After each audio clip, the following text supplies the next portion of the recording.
Package zero deposit, zero bayaran muka, full loan untuk Proton S70 version terbaru.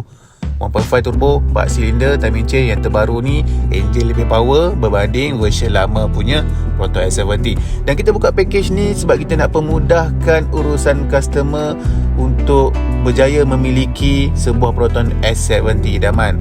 Tanpa mengeluarkan modal 1 sen pun, ambil kereta Proton S70 anda hari ini. Bayaran bulanan bermula sebulan selepas dapat kereta. Sebab kita faham tak semua rakyat Malaysia mampu untuk bayar down payment ataupun bayaran muka 10%. Lebih kurang 8 ke 9 ribu ringgit. Agak tinggi tu.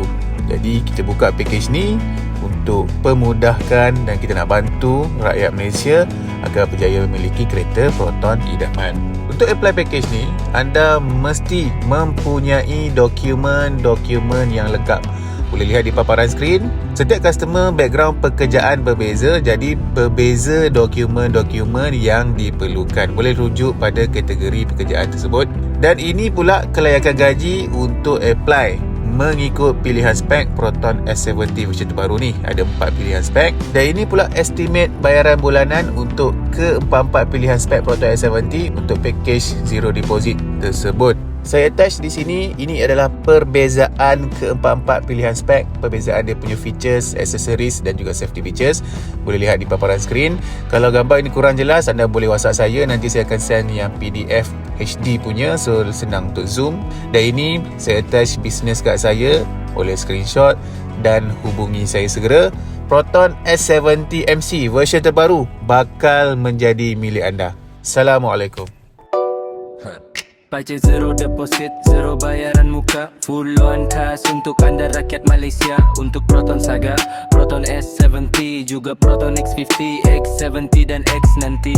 Kami buka package ini kerana ingin bantu anda semua.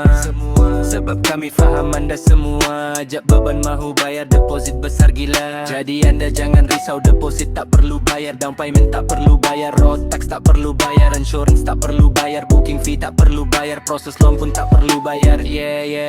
Ambil kereta Proton anda hari ini, tak perlu bayar apa-apa, hati happy. Bulan depan baru mula potong gaji, tak rasa beban, tak rasa sakit hati. Ambil kereta Proton anda hari ini, tak perlu bayar apa-apa, hati happy. Duit saving jangan dikacau, baru hati anda tak rasa risau.